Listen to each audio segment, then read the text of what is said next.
Sego, if you like what we're doing here, if you support the show and you want to give support to the show, you can do so by going to patreon.com/Let's Talk Native. And if you do so, we'll provide you some exclusive content and some things that others aren't going to get when you get it. So support us by going to Patreon.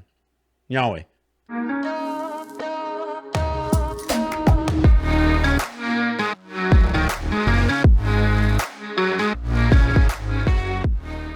Let's Talk Native is produced at the LTN Studios on the Cattaraugus territory of the Seneca Nation. We break all the rules for Native media by peeling back the layers of assimilation and indoctrination. No prayers, no buffalo speeches, and no spirituality shows. While this podcast does not provide a path to spiritual enlightenment, we do take a tough look at history, oppression, and our survival. But the real goal here is to bring our people together by breaking down what separates us. So, welcome to Let's Talk Native with John Kane. Sego, and welcome to Let's Talk Native. I'm John Kane. I'm your host. And look, we hear a lot about the absolute need for unity. And I'm talking about from Native people. I mean, we all have to come together. All the indigenous peoples have to come together. And look, we have the conversation, even with Native people and indigenous people from South America. I'm not opposed to the idea of unity, but the idea that it's necessary for us to advance who we are, man, if that's the necessity, then we might as well give up, because that ain't gonna happen. I'm gonna tell you, you can accomplish a great deal with a small, committed group of like-minded people. And look, the very show that we do here, look, we're not trying to create, some viral sensation here. Our podcast is about education. It's about offering, if anything, something that's outside of the conventional wisdom when it comes to Native people. Why? Because it exists. The views that I'm expressing are not just mine. Yes, they are mine, but they're not just mine. They just aren't what's put out there by those iconic leaders that, we always talk about how everybody loves the Indian who talks about peace and love and spirituality and dance and culture. They don't love us so much when we're stopping a pipeline.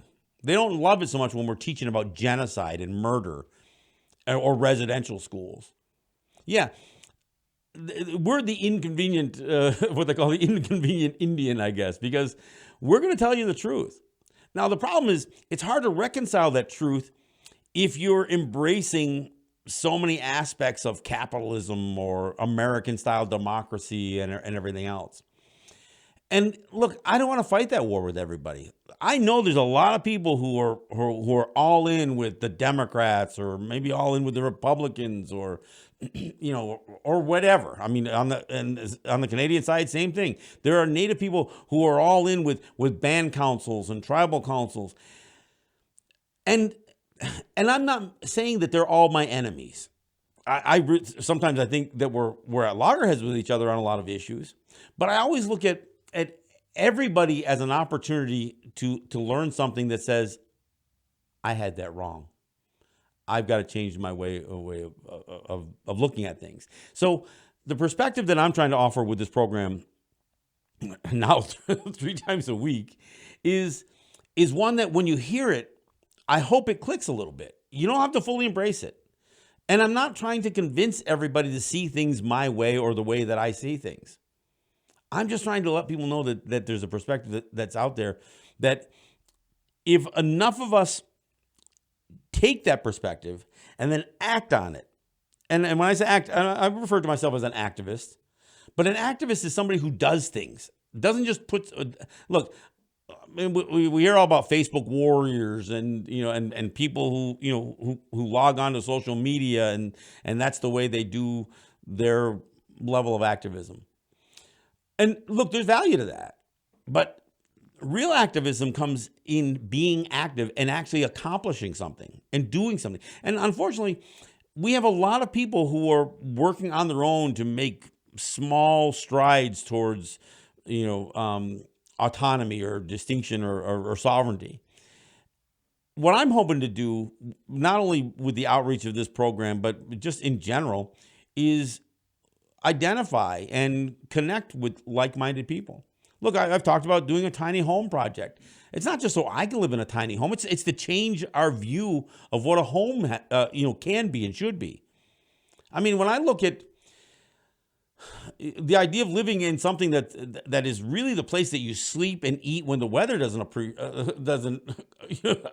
cooperate with you, versus trying to build these McMansions on native territory. Look, I know a lot of people have different ideas of what success is, but for me, emulating what a white man's version of or interpretation idea of success is not mine. I don't need a McMansion. I don't need to have 30 acres of groomed lawn. I'd rather see corn growing there. So we need to identify the people who we can connect with. And look, unity sounds great. And I think while I'm not trying to promote disunity and I'm not trying to ostracize anybody, I want to identify the people within native territories that I can work with. And so whether I'm working with people in sharing content like what we do here with the show, or whether it's working with people to advance some level of sustainability, whether it's, like I said, tiny homes or agriculture or even certain businesses, sustainable energy businesses, whatever the case may be. I haven't seen any place where all of these things have come together. I've talked about transition towns, which is not even a native concept. They should be, but it's not. But these are the kind of things that we need to talk about. So I was just talking to my friend Dego Runtige yesterday or the day before, and we're talking about this, this trap that we fall in that says, oh, well, we can't do anything until we unify all our people. No, I'm sorry. That's not my goal. My goal is to find the few people that we can work with. And it isn't even just native people.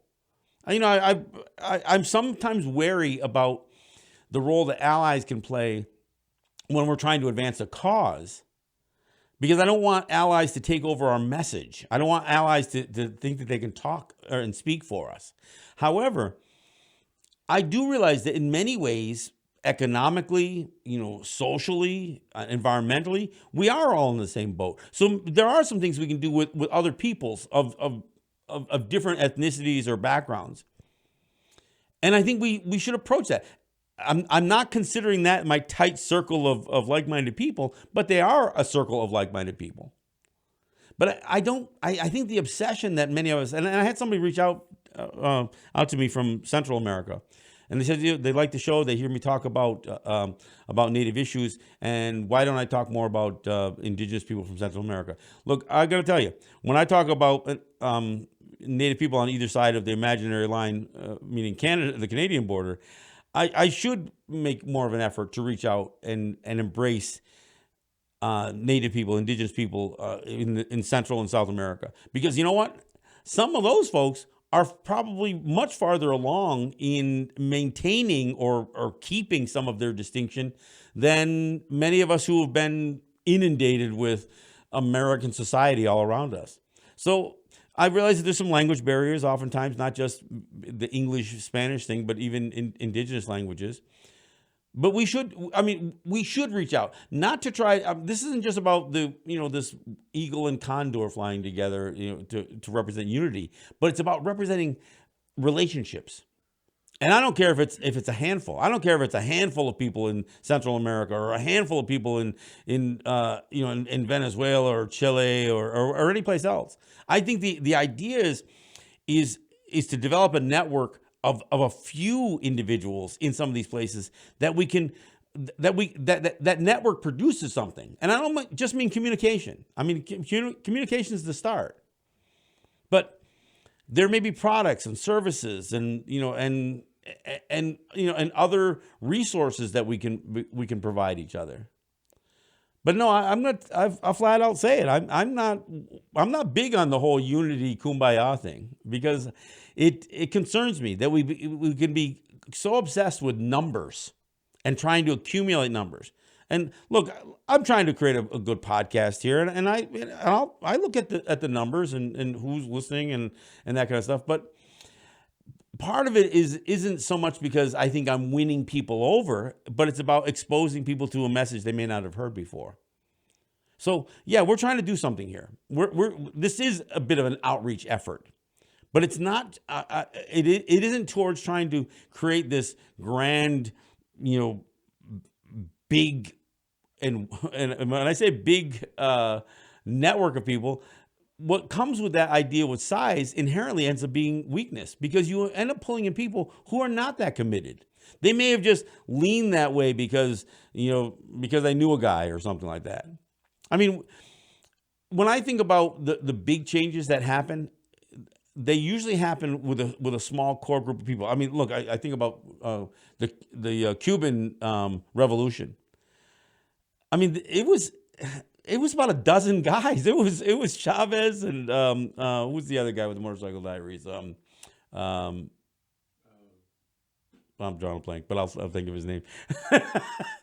But it was it was Fidel Castro and I'm actually. Anyway, I'll think of his name. But it was Fidel Castro and a few individuals who Che Guevara. I'm sorry, Che. Yeah. So you got Fidel and Che that lead this revolution with literally a dozen or so people. I mean, so they didn't need to have thousands. And the problem is when you have thousands, and I tell you, in every event that I've been a part of, every movement that I've been a part of, we've been infiltrated. And it's not just by the government. Sometimes it's people who are just trying to make a name for themselves. And I'll tell you, in this time right now of social media, and all these people who can create news content via the internet with just a cell phone. There are plenty of people who come into our territory. I don't know how many books have been written about Standing Rock, but I'll bet there's dozens of either videos, documentaries, or books that have come out since Standing Rock. Everybody's got their story to tell. So were those people really committed to the cause? And I'm not saying they weren't. Or were they, kind of, exploiting the issue for their own self-gain? This is where we come down to, right? I mean, hell, even Deb Haaland attributes her run for Congress to having spent time in Standing Rock. I mean, it's like, okay. Can we talk about the success of Standing Rock? Because there in Standing Rock, the same thing. We saw groups of people. We had, lots of allies who came in. And we had veterans that came in. And we didn't necessarily invite them in. And I say we, I mean Native people.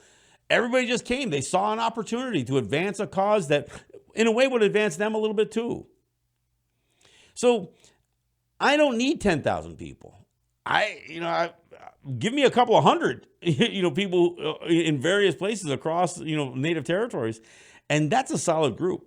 That's a solid group that you can begin something. Now, there will be people that when we advance certain issues, and we have a lot to worry about. I've said this before. The United States is unraveling. Canada's not far behind it. The whole global marketplace is at risk. And so the things that we do that will create opportunities, even as their systems are unraveling, will lead by example. I'm not worried about the numbers. They'll come as we have success. In fact, those numbers can actually, stall the success that we try to have as we carve out our distinction and our autonomy. I know everybody thinks everything's a numbers game. It's like you have to have a significant amount of people to represent a movement. And I think that's a fool's game. When I looked at how some movements, began, like I don't know more. And before too long, it invariably gets top heavy, even though it's not the intent. The whole intention of I don't know more was for it to always be grassroots and have no leadership. So what happens? Teresa Spence up in Attawapiskat starts doing a hunger strike. Actually, not in Attawapiskat, but in Victoria Island in Ottawa. And her hunger strike completely overtakes I don't know more. And I'm not saying I don't know more is dead, but it certainly lost all of its wind. I mean, and the same thing, land back. Land back. Now we're starting to hear people talk about land back as far as turning into like policy adjustments for tribal councils and lobbying efforts. No, that's not what land back's about. Land back's about taking land back. And so if we're not careful, even the nice catchy movements that we get involved in, they can get away from us.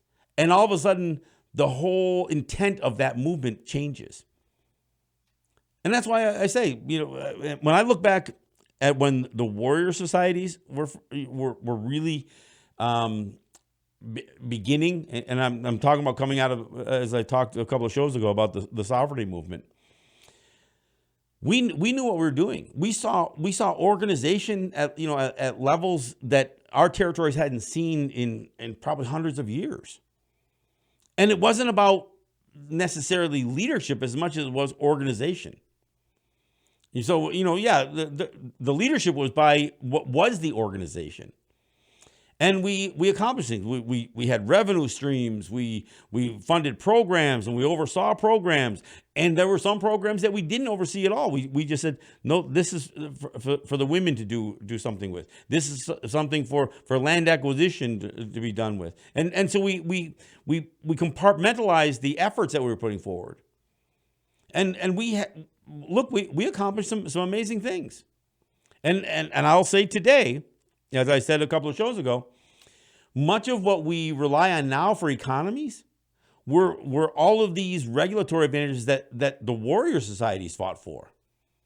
We pushed back on states. We pushed back on provinces. We pushed back on the U.S. and Canada in order to assert our right to generate revenue. And we made sure that the revenue wasn't just making a few people rich. Now, that clearly got away from a bunch of us. And now that a lot of that movement has turned into more of the haves and have-nots, but it didn't start out that way. And part of it is again understanding having a small dedicated group of people who stay focused on what the objective is can accomplish a much more than trying to build a huge network, financial network or otherwise. So I think it's really important that we don't get obsessed with, not either with unity or trying to create a huge, body of people that agree with us or that share the same view. Because again, what you invariably see when you have more and more people is you have more numbers but less commitment out of each individual, and that can be your undoing. So I'm not gonna condemn those who call for unity.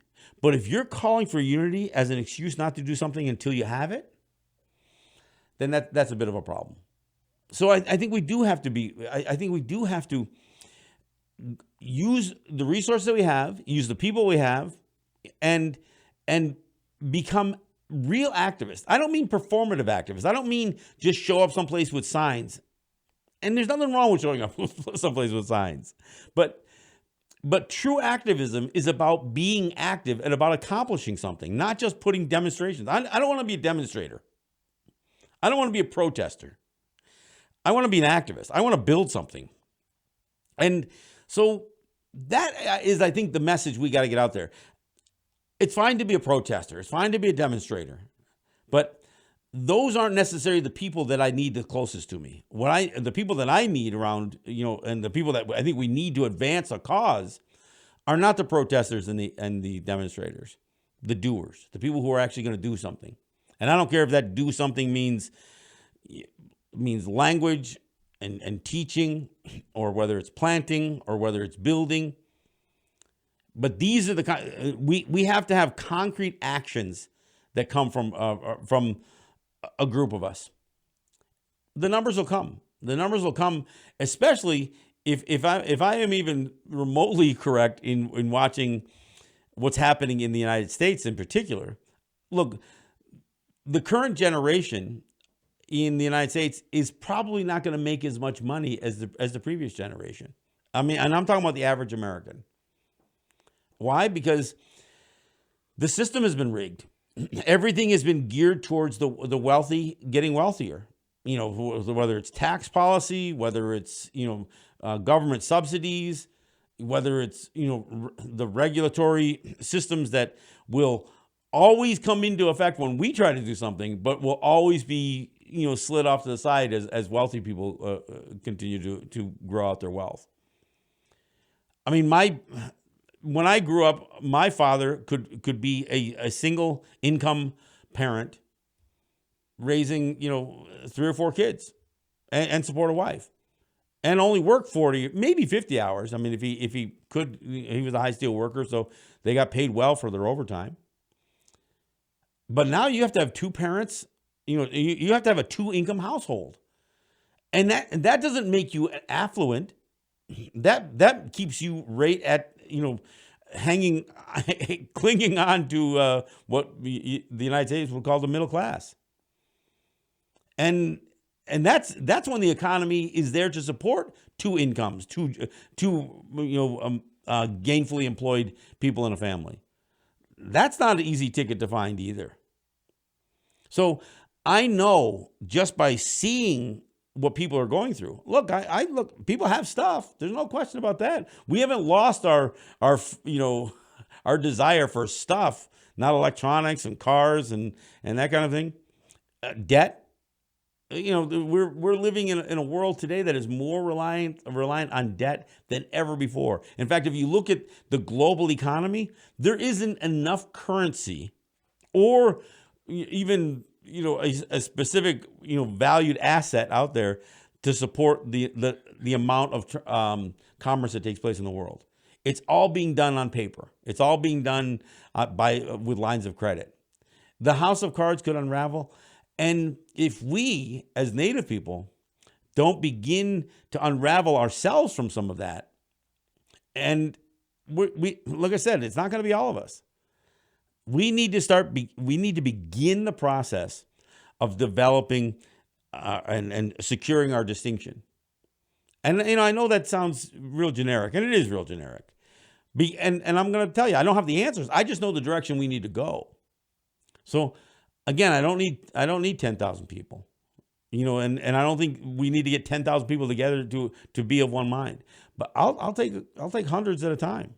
And in each community, you give me a handful of people from each community that will make one meaningful step towards this, and I think we accomplish something.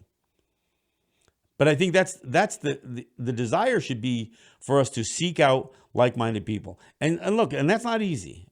I mean, it really isn't, because look, I've been involved with people for sometimes several years, and then I find out that they're really harboring some other thoughts that are not consistent with the direction we need to go. And sometimes it's people embracing some wild ideas about whether it's conspiracy theories or some people get so locked into this notion that everything is being controlled by a few rich white men that we forget what control we have over our own lives. We buy into this idea that we're all being manipulated all the time. Look, there's a lot that's being manipulated, and there's a lot that's being manipulated by a few. But we don't have to choose to be manipulated. And there are many things that we can do that will cut those strings.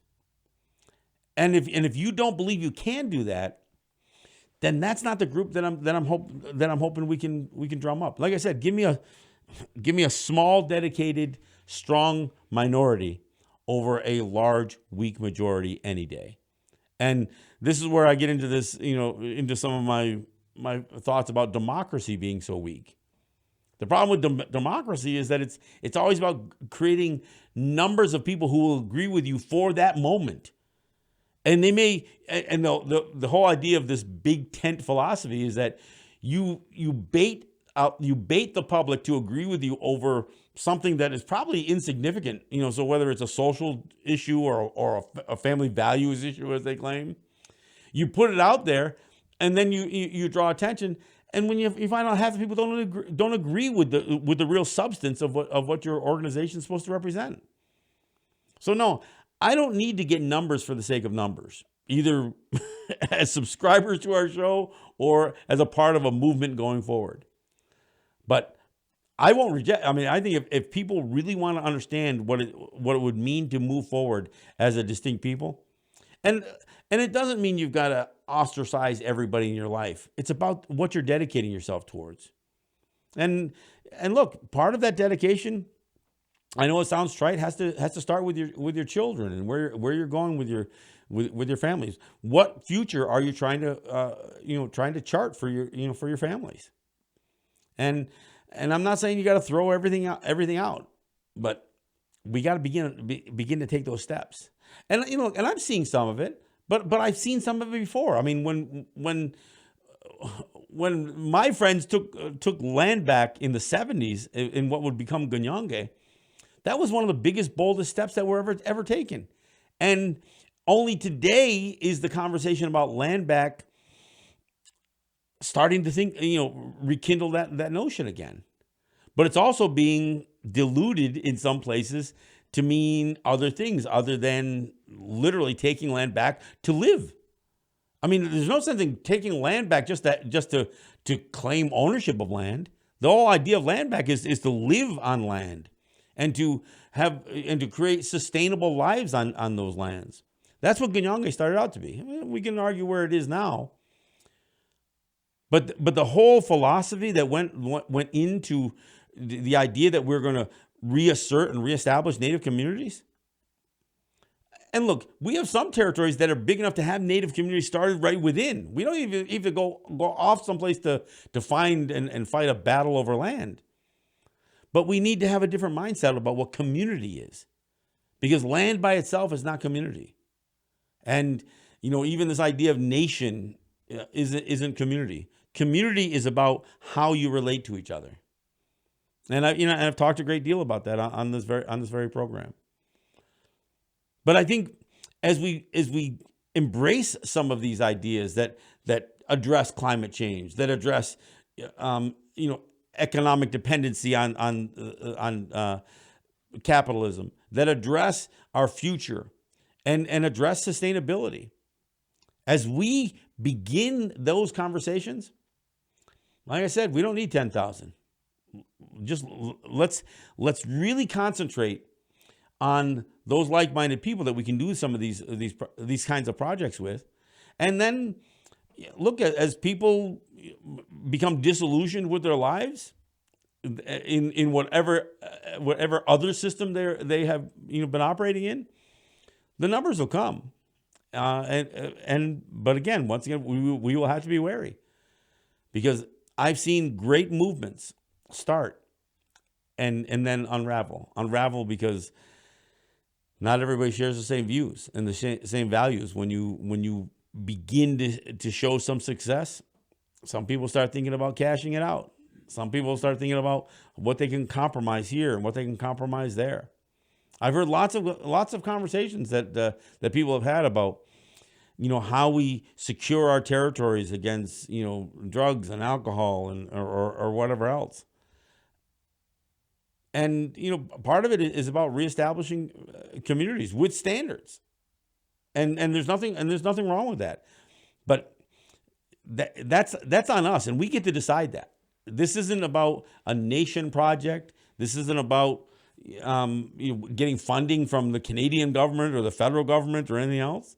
This is about us initiating certain things. And again, the biggest point that I'm making with this program today is that we don't need to have some massive call out for unity. It'll be great if it comes, when it comes, but we don't have to have a massive call out for unity. We really need to concentrate on the like-minded people who share our commitment to not just preserve, but to assert the lives that we want to live. A little bit different message than I've given before, but I think it's important. I think it's important that we understand that we have to have goals and we have to work towards those goals. And that work doesn't come, you don't accomplish those goals merely with demonstrations or with performative activism. It comes from being active, from acting on the goals that you have set for yourselves. Let's be activists, not performers. Thanks for listening. This is Let's Talk Native. I'm John Kane. Yahweh.